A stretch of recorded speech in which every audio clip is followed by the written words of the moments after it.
नमस्कार, आप देख रहे हैं न्यूज हाट। मैं हूं अश्विनी सिंह। सुबह के 7:30 बज चुके हैं और हर दिन की भांति हम एक बार फिर हाजिर हैं आपके सामने खबरें विद न्यूज हाट लेकर। हमारे साथ मौजूद है सागर जी। बहुत बहुत स्वागत है सागर जी। जी धन्यवाद अश्विनी जी। कल विधानमंडल का शीतकालीन सत्र का तीसरा दिन था। वहां पे राज्यपाल का अभिभाषण हुआ और मुख्यमंत्री को नेता चुन लिया गया। नीतीश कुमार को विधानमंडल दल का नेता चुन लिया गया। तेजस्वी यादव को भी विरोधी दल की जो है सो वो मान्यता प्राप्त होगी, हालांकि वो सदन में मौजूद नहीं थे। उसके बाद कल एक और खबर सामने निकल के आई कि दिलीप जायसवाल कुछ बड़ी बात जो है सो वो उन्होंने कल कही है और कुछ बड़ा करने वाले हैं। भाजपा कार्यालय में कल हलचल काफी तेज थी। शाम में तमाम जो नेता हैं उनको कार्यालय बुला लिया गया। तमाम जो विधायक हैं, एमएलसी हैं, बड़े नेता हैं, बैठक चल रही थी। अंदर क्या कुछ बातें हुई हैं वो अभी तक छनकर पूरी तरह से क्लियर नहीं है, लेकिन देखिए एक बात जो स्पष्ट तौर से निकल कर आ रहा है कि नौकरी पर सरकार का फोकस है। महामहिम राज्यपाल महोदय का जो आपने भाषण अभी देखा तो उसमें 1 करोड़ नौकरी और रोजगार देने का जो सरकार का वादा था उसको वो बार बार प्रमुखता से रख रहे थे। तो सरकार का फोकस पूरी तरह से जो पिछले चुनाव में बड़ा मुद्दा बनाकर ले आए थे तेजस्वी यादव, और कहीं ना कहीं तेजस्वी यादव धराशायी हो गए और एनडीए की योजनाएं और एनडीए ने जो रोडमैप तैयार किया था जनता के सामने, तो उस पर कहीं ना कहीं मोहर लगा। तो अब एनडीए के तमाम जो घटक दल हैं, जो सरकार का रुख है वो है कि रोजगार एक बहुत बड़ा मुद्दा है और इसके लिए काम किया जाए। तो रोजगार जब देना है तो देखिए बिहार में सरकारी नौकरियां बहुत ज्यादा आप नहीं दे सकते हैं। बिहार में क्या कहीं भी देश में कहीं भी ज्यादा नहीं दे सकते। एक लिमिटेशन एक लिमिटेशन है सरकारी नौकरियों का। तो नौकरी कहाँ से देंगे? तो कहा जा रहा है बिहार में जो उद्योग सेक्टर है, उद्योग विभाग है, उसके माध्यम से बहुत सारी नौकरियां जो है वो जनरेट की जा रही हैं। और उसके लिए आप देखिए कि दिलीप जायसवाल, उनको एक तरह का गिफ्ट भी दिया गया है ना। भाजपा के प्रदेश अध्यक्ष रहते हुए इतनी प्रचंड जीत जो है भाजपा को मिली और इसलिए जो है दिलीप जायसवाल को फिर से मंत्री बनाया गया। और विभाग कौन सा दिया गया? उद्योग विभाग। हाँ, जिसको लेकर काफी चर्चा था, है ना। उद्योग विभाग जल्दी कोई लेना भी नहीं चाहता है क्योंकि एक बार जिसको मिलता है ऐसा कहा जा रहा है। ऐसा कहा जाता है कि थोड़ा अब शकुन वाला विभाग है कि भाई जिसको मिलता है वो अपना पूरा नहीं कर पाता वो। तो ये कहावतें हैं, लेकिन उसके बावजूद भी दिलीप जायसवाल ने उसको लिया और जिम्मा लिया।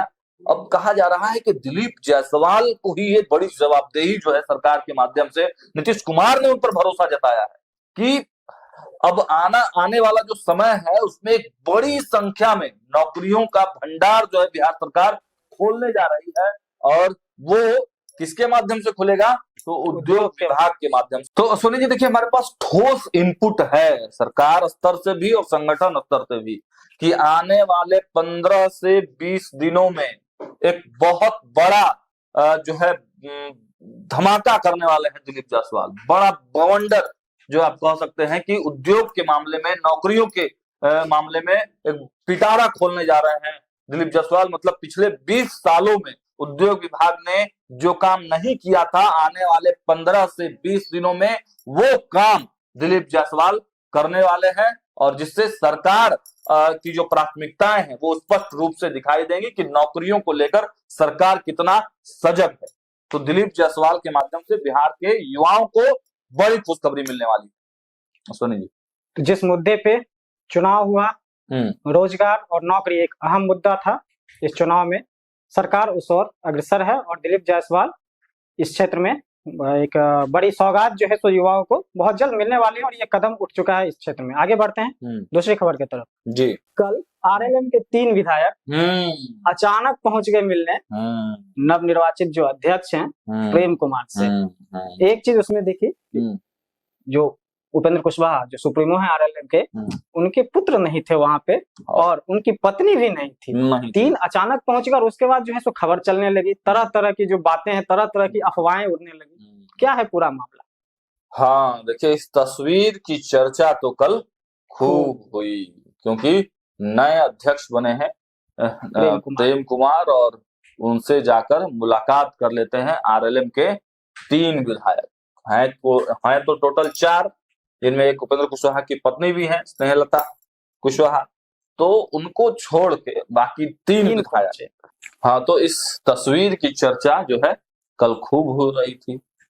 अब इस अंदर का क्या कुछ मामला है, इसको समझने के लिए हमने कई विधायकों से बातचीत भी किया। कई क्या, उनके 3 विधायक थे, जिसमें से 1-2 लोगों से मेरी बातचीत भी हुई। तो बताने से कुछ भी बहुत ज्यादा वो लोग इनकार कर रहे थे, हिचकिचा रहे थे, खुलकर बोल नहीं रहे थे। उन्होंने कहा कि भाई कोई ऐसा बात नहीं है, नॉर्मल मुलाकात था, औपचारिक मुलाकात थी, और मैडम उस समय नहीं थी। लोगों का कहना था कि मैडम उस वक्त थी नहीं, और हम लोग चूंकि तीनों लोग मिल गए थे तो हम लोगों ने सोचा कि जाके मिल लेते हैं। लेकिन भाई अब सोचिए कि उपेंद्र कुशवाहा के 4 विधायक जीत कर आए हैं, और उसमें से 3 हाँ, और बेटे के मंत्री बनाए जाने के बाद कई लोगों ने इस्तीफा दे दिया, पार्टी की कमेटियां भंग कर दी गई। कहा जा रहा है कि बहुत सारे कार्यकर्ता नाराज चल रहे हैं उपेंद्र कुशवाहा की पार्टी में। कई विधायकों के बारे में खबर आ रही थी कि मंत्री ना बनाए जाने की वजह से नाराज चल रहे हैं। तो ये सब जो खबरें निकलकर सामने आ रही थी, और कल जब ये तीनों विधायक जाकर अकेले, मतलब बिना उपेंद्र कुशवाहा के बेटे या फिर बिना उपेंद्र कुशवाहा की पत्नी, जो कि खुद उस सदन की सदस्य है, जाकर मिल लेते हैं, तो चर्चाएं तो होंगी। हाँ, 2/3 वाली बात हो जाती है ना। 2/3 मेजोरिटी के साथ ही विधायक जाके मिल लेते हैं अध्यक्ष, आखिर क्या चल क्या रहा है, क्या हो रहा है। तो खैर, हड़बड़ाने वाली बात नहीं है। जो लोग ये खबर देख रहे हैं उनको भी बता दें, और जो लोग हमको सुन रहे हैं, कि हड़बड़ाने वाली बात नहीं है। हमने विधायकों से बातचीत की, उन लोगों ने कहा कि देखिए एक नॉर्मली ये शिष्टाचार मुलाकात था, और हम 3 लोग एक जगह जुटे हुए थे, बातचीत चल रही थी, तो हम लोगों ने कहा कि भाई चल के मिल लेते हैं, और एक तस्वीर जब अध्यक्ष जी से मिला गया तो तस्वीर भी ले लिया गया। जब तस्वीर ले लिए तो सोचा पोस्ट भी कर देते हैं। जब पोस्ट हुआ तो फिर खबर बनना हुआ। और इसके बाद जब वो तीनों लोग प्रेम कुमार से, अध्यक्ष से मिलकर निकल रहे थे, तो स्नेहलता नहीं, दीपक कुमार जो है वहाँ, दीपक प्रकाश जो है वहां पहुंचे, और वो भी जाकर फिर बाद में मुलाकात किए। तो ये इस तरह की तस्वीरें हैं जो कि काफी ज्यादा चर्चा का केंद्र बनी रही। लेकिन नाराजगी वाली कोई बात नहीं है। लेकिन हाँ, एक खुशखबरी जो है, इसके तुरंत बाद जो है एक खुशखबरी पार्टी को मिला कि विधायक दल का नेता जो है वो चुन लिया गया है, और सचेतक भी पार्टी का चुन लिया गया है। तो विधायक दल का नेता माधव आनंद, जो मधुबनी से चुनाव जीत कर आए हैं और काफी करीबियों में जाने जाते हैं, उपेंद्र कुशवाहा के हर मीटिंग में साथ रहते हैं। इवन की जब उपेंद्र कुशवाहा को आप देखिएगा कि दिल्ली जाते हैं, अमित शाह से जब बातचीत होती है, तो उस मीटिंग में भी जो है, अधिकतर मीटिंग में आप माधव आनंद को उपेंद्र कुशवाहा के साथ पाइएगा। और बिल्कुल इंटेलेक्चुअल व्यक्ति हैं, पढ़े लिखे हैं, कई भाषाओं के जानकार हैं, और शास्त्री भी हैं। हाँ, तो यही सब वजहों से उनकी चर्चा थी कि वो भी मंत्री बनाए जा सकते हैं, लेकिन उनको मंत्री नहीं बनाया गया। लेकिन अब उनको विधायक दल का नेता बना दिया गया है। हो सकता है इससे नाराजगी दूर करने का कोशिश किया गया हो, लेकिन माधव आनंद ने खुले तौर पे कहा है कि देखिए कोई नाराजगी नहीं है, पार्टी हित में जो भी फैसला पार्टी लेगी उसके साथ हम लोग हैं। रामेश्वर महतो से भी बातचीत तो होती है हम लोगों की, तो उन्होंने भी कहा कि कोई नाराजगी नहीं है, कहीं कोई दिक्कत नहीं है, सब पूरी तरह से एकजुट है, कोई दिक्कत वाली बात नहीं है। तो यही कहानी है कि एक कॉमन जो है ये तस्वीर थी, और इसको लेकर विवाद हो रहा था, लेकिन विधायकों ने कहा कि कोई दिक्कत वाली बात नहीं है। विधायक दल का नेता माधव आनंद को चुन लिया गया, और सचेतक स्नेहलता कुशवाहा को चुन लिया गया। सचेतक स्नेहलता कुशवाहा को जो चुना गया है, इसको लेकर भी कुछ, या फिर ये आपसी सामंजस्य है, या इसको लेकर कहीं कुछ नाराजगी दिख रही है? क्योंकि जब बेटा दीपक प्रकाश को मंत्री बनाया गया था तो नाराजगी दिखी। आप देखे कई सारी कमेटी जो है वो भंग हुई, कई सारे नेताओं ने इस्तीफा दे दिया, विधायकों में भी नाराजगी थी। नहीं, इसको लेकर बहुत ज्यादा नाराजगी नहीं है। देखिए 4 विधायक चुनकर आए हैं, इसमें माधव आनंद जो है वो नेता बन गया, सर्वे सर्वा वो थे, पहले से ही उस लाइन में थे कि मंत्री नहीं बने हैं तो विधायक दल के नेता बनेंगे, तो उनके बनने पे किसी को दिक्कत नहीं है। और इनका नाम तो मंत्री के लिए चल रहा था, स्नेहलता कुशवाहा का नाम तो मंत्री के लिए चल रहा था, क्योंकि उस जगह पर दीपक प्रकाश चले गए तो फिर इनको सचेतक बना दिया गया। इसके लिए कहीं कोई दिक्कत नहीं है। तो मेन मंत्री की कुर्सी ही दीपक प्रकाश के पास, उनको लेकर थोड़ा बहुत था कि भाई बिल्कुल नाराजगी थी। और कुछ लोगों को था कि भाई एमएलसी जा सकते हैं, जिन लोगों को टिकट नहीं मिला था पार्टी में, तो उन लोगों को लग रहा था कि भाई 1-2 सीट एमएलसी का मिलेगा तो हम लोग एमएलसी चले जाएंगे। एक तो रिजर्व हो गया, तो एक रिजर्व हो गया, इस वजह से नाराजगी थी, बाकी और कोई नाराजगी। अब सब ठीक ठाक है। तो फिलहाल आरएलएम में सब ठीक ठाक है, और वो जो फोटो था वो एक औपचारिक मुलाकात की फोटो थी। आगे बढ़ते हैं। पवन जायसवाल ढाका से पूर्व विधायक रहे, और इस बार बहुत करीब टक्कर, मतलब कुछ वोटों से उनको हार का सामना करना पड़ा। अमित शाह से उनकी मुलाकात हुई। ये मुलाकात औपचारिक है, या क्योंकि कुछ खबरें चल रही है पवन जायसवाल के बारे में उनके क्षेत्र में, इसलिए मैं आपसे पूछ रहा हूँ कि ये मुलाकात औपचारिक है या कुछ और बात है? औपचारिक भी कहिए, व्यवहारिक भी कहिए। पवन जायसवाल ढाका के विधायक थे और हम ढाका में गए भी थे, जबरदस्त माहौल था इनके पक्ष में।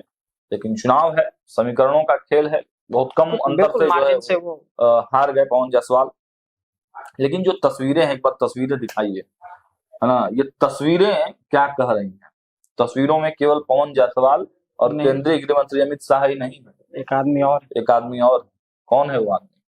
राधा मोहन सिंह, यानी मोतिहारी, पूर्वी चंपारण या पूरे चंपारण में कहिए कि एक मजबूत और दमदार नेता, जिसके नाम की तूती बोलती है उस क्षेत्र में, बिल्कुल, है ना। और पूर्वी चंपारण की बात करें तो चंपारण में इस बार का चुनाव में बहुत ज्यादा हम घूम के आए, तो मैंने लिखा भी है, मैगजीन में भी जो हमने लिखा है कि पूर्वी चंपारण में राधा मोहन सिंह और पश्चिमी चंपारण में संजय जायसवाल का काट नहीं है, पत्ता नहीं डोलता है इन दोनों के इजाजत के बगैर पत्ता नहीं डोल सकता है भाजपा संगठन में। तो लेकिन एक खबर ये चली थी और हम लोगों ने भी इस चीज को महसूस किया था कि पवन जायसवाल और राधा मोहन सिंह के बीच थोड़ी सी तकरार नहीं कर सकते, बड़े कद्दावर नेता है, तकरार नहीं कर सकते हैं पवन जायसवाल। तकरार करते तो फिर टिकट ही नहीं मिलता, लेकिन टिकट मिलने के बाद थोड़ा सा मनमुटाव हाँ ये हुआ था और इसको लेकर भी मंथन चल रहा था। पवन जायसवाल और राधा मोहन सिंह के बीच में जब चुनाव हारने के बाद मुलाकात हुई तो बातचीत हुआ होगा, जो गिले शिकवे हैं उसको दूर किया गया होगा, है ना। तब राधा मोहन सिंह ही ने लेके गए पवन जायसवाल को, पवन जायसवाल जाके अकेले मिल लेते हैं केंद्रीय गृह मंत्री से, अमित शाह से। तो गिले शिकवे जो थोड़े बहुत थे वो सब अंडरस्टैंडिंग हुआ।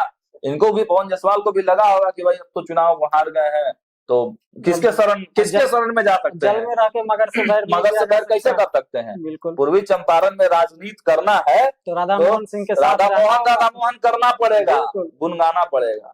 तो मिल बैठ के तय हुआ होगा और तब राधा मोहन सिंह कहे कि चलो बच्चा तुम्हारा उपकार कर देते हैं, तो राधा मोहन सिंह लेके गए केंद्रीय गृह मंत्री अमित शाह के पास। अब ये तस्वीरों में क्या बातचीत हो रही है, कुछ एहसास तो हम लोगों को है, लेकिन देखिए बहुत सारी चीजें वो नहीं बतानी चाहिए क्योंकि किसी के करियर का भी सवाल है। तो कल पवन जायसवाल भाजपा कार्यालय भी पहुंचे थे, बड़ा मतलब पहले हम लोग पवन जायसवाल को देखते थे तो वो मीडिया बाइट्स देने में हिचकिचाते नहीं थे, आराम से बात कर ले, मीडिया फ्रेंडली व्यक्तित्व है उनका। लेकिन कल जब भाजपा कार्यालय में हम लोगों ने पवन जायसवाल को देखा तो एकदम बदले से थे। अमूमन मीडिया फ्रेंडली रहते हैं, बिल्कुल, कोई भी मीडिया बेबाकी से अपनी बात रखता है, बातचीत करते हैं, लेकिन कल मीडिया से दूरी एकदम हाँ, एक गए दिलीप जायसवाल से मिले, उनको बधाई दिए और गए भी बहुत तेजी में। हम लोग ने रोका उनको तो बोले आते हैं अंदर से, फिर जल्दी बाहर निकल गए। बाहर निकलने के बाद फिर उन्होंने कहा कि कुछ बातचीत करते हैं, भाई केंद्रीय गृह मंत्री से मिल के आए, क्या बातचीत हुई? अरे अभी नहीं, मतलब इस तरह के हड़बड़ी में वो थे और मीडिया से बचते नजर आ रहे हैं। मतलब आप समझ रहे हैं ना, भाजपा में कहा जाता है कि मीडिया की सुर्खियों में जिनका नाम चलता है वास्तविक लिस्ट से उसका नाम सबसे पहले कट जाता है। तो कुछ लोग जो है अगर मीडिया से दूरी बना रहे हैं तो आप समझ जाइए कि उनका नाम लिस्ट में शामिल हो रहा है और ऊपर धीरे-धीरे ऊपर बढ़ रहा है। बिल्कुल, और ज्यादा, इससे ज्यादा आप कुछ नहीं कहेंगे। हाँ, बाकी दर्शक समझदार हैं, वो समझ गए होंगे। बिल्कुल, आगे बढ़ते हैं। गोपालगंज में एक रार छिड़ गई है दो भाजपा नेताओं के बीच। एक भाजपा के दोनों माननीय हैं, एक एमएलसी हैं और एक विधायक हैं। जो एमएलसी हैं राजेश सिंह उर्फ गप्पू सिंह, उन्होंने सोशल मीडिया पे एक वीडियो डाला है 3 मिनट का और उस वीडियो में चुनौती देते हुए दिख रहे हैं और कई सारे आरोप लगा रहे हैं मतलब माननीय पर। कह रहे हैं कि जो आपको अगर लगता है कि राजपूत भूमिहार का वोट नहीं मिला है तो ये आपकी गलतफहमी है वगैरह वगैरह, आप निर्दलीय आ जाइए, एक बार मतलब पार्टी से इस्तीफा दे दीजिए, अपने पद से इस्तीफा देकर वापस आइए, दोनों आदमी चुनाव में लड़ते हैं। कई सारी चुनौतियां हैं, क्या है ये पूरा मामला? देखिए, गप्पू सिंह एमएलसी है, कद्दावर नेता है और विवादों में भी रहे। विवादों में रहते हैं वो, लगातार कई विवाद निकल कर सामने आए हैं, लेकिन अच्छी छवि है, जनता का काम करने वाले नेता है। जनता के हित में जनता के साथ खड़े रहने वाले नेता है और अपने बोल्ड स्वभाव है उनका, और अपने क्षेत्र में उनकी तूती बोलती अच्छा पकड़ है, होल्ड अच्छा है, संगठन में भी अच्छा होल्ड है। अब उनके वीडियो की आप चर्चा कर रहे हैं, वीडियो उन्होंने डाला है फेसबुक पर, अपने फेसबुक पेज पे डाला है, और उसके बाद सियासत गर्मा गई। वो कह रहे हैं कि भाई जो लोग नए नए आए हैं फड़फड़ा रहे हैं, है ना, ज्यादा मत फड़फड़ाइए, अगर ज्यादा देखना ही है हिम्मत और औकात सब तो नहीं बोलना चाहिए, लेकिन उन्होंने प्रयोग किया है कि नापना है दोनों का हैसियत, तो चलिए हम भी इस्तीफा देते हैं, आप भी इस्तीफा दीजिए, आइए मैदान में निर्दलीय लड़के देख लेते हैं, पार्टी को छोड़ देते हैं, है ना। उन्होंने यह भी कहा कि देखिए ये जो जीत हुई है वो नीतीश कुमार की, प्रधानमंत्री नरेंद्र मोदी की, संगठन की, योजनाओं की, इसकी ताकत है, आपका पर्सनल कुछ भी नहीं है। बिल्कुल। तो और देखिए ये तो बात पूरे बिहार के लिए लागू होता है ना। सवाल ये भी है ना कि वो माननीय है कौन, आखिर ऐसी बात क्या है? हाँ, ये गंभीर बात है। नाम उन्होंने नहीं लिया है, नाम हम भी सोच रहे हैं कि नहीं लें, लेकिन कई मीडिया रिपोर्ट्स में खबरें चल रही हैं तो नाम तो बताना ही पड़ेगा। बिल्कुल, ये हम लोग नहीं कह रहे हैं, जो खबरें चल रही है उस हिसाब से नहीं कह रहे हैं। कई मीडिया रिपोर्ट्स में खबरें चल रही हैं, और जो गोपालगंज की राजनीति को काफी करीब से जानते हैं उनसे भी जब हम लोगों ने बातचीत किया तो उन्होंने का भी कहना था, और जीतकर अभी भी मिथिलेश तिवारी ही गए। मिथिलेश तिवारी भी कद्दावर नेता है, भाजपा में उनके प्रदेश अध्यक्ष बनाने की चर्चाएं भी काफी तेज है। तो कहा जा रहा है कि ये जो तंज है वो मिथिलेश तिवारी पर ही है। हालांकि मिथिलेश तिवारी से हमने बात करने का प्रयास किया, लेकिन उनसे बात हो नहीं पाई। कुछ लोग यह भी कह रहे हैं कि कुछ लोग अनाप शनाप सोशल मीडिया पर लिख देते हैं और उसको ही जो लोकल लोग हैं, जो संगठन के लोग हैं, वो तूल दे रहे हैं। गप्पू सिंह का ये आरोप था कि जो मतलब वो माननीय लिखवा रहे हैं सपोर्टर्स के द्वारा उनके खिलाफ, उनकी छवि खराब करने की कोशिश की जा रही है। अब इसमें कितनी सच्चाई है ये तो हम लोग नहीं जानते हैं कि कौन लिखवा रहा है, क्या करवा रहा है, लेकिन जिस कद और काठी के नेता है मिथिलेश तिवारी, ऐसा नहीं लगता है कि मिथिलेश तिवारी इस तरह की संगठन के लोगों से इस तरह की तुच्छ बातें करेंगे। मिथिलेश तिवारी जो कि गोपालगंज के बैकुंठपुर से चुनाव जीत कर आए हैं, हम लोग गए भी थे चुनाव में, वहां पर क्या जनता का माहौल था वो भी हमने बताया था। और एमएलसी हैं गप्पू सिंह, ये भी अच्छे और बड़े नेता हैं। तो दो नेताओं के बीच ये आपसी सामंजस्य की वजह से थोड़ा सा खींचातान हो रहा है, और सोशल मीडिया का जमाना है, सोशल मीडिया इसको तूल पकड़ा रहा है। बाकी पार्टी के शीर्ष नेतृत्व का भी जो है ध्यान इन दोनों नेताओं पर है, जल्द ही मामले को सुलझा लिया जाएगा। और मिथिलेश तिवारी उस नेचर के नेता नहीं है कि बहुत ज्यादा जो है शांत और सौम्य स्वभाव के विवादों से उनका नाता नहीं रहा है। तो मिथिलेश तिवारी भी जल्द से जल्द मुझे लगता है इन तमाम चीजों को, लोकसभा चुनाव में भी जब वो हारे थे तो मतलब किसी तरह का कोई ये नहीं था, बड़ी सहजता से उन्होंने इस चीज का कोई आरोप प्रत्यारोप उन्होंने नहीं किया, क्योंकि उस समय खबरें चल रही थी बहुत सारी। और मिथिलेश तिवारी का नाम चल रहा है भाई ना, आगे नाम चल रहा है, विवादों में पड़ेंगे तो फिर दिक्कत हो जाएगा, उनके करियर के लिए दिक्कत हो जाएगा। तो आज के इस प्रोग्राम में बस इतना ही। आपको हमारा यह कार्यक्रम कैसा लगा कमेंट सेक्शन में जाके जरूर बताइए। फेसबुक पर हमारे पेज को फॉलो करें और यूट्यूब पर हमारे चैनल को सब्सक्राइब करना मत भूलिए। बहुत बहुत धन्यवाद।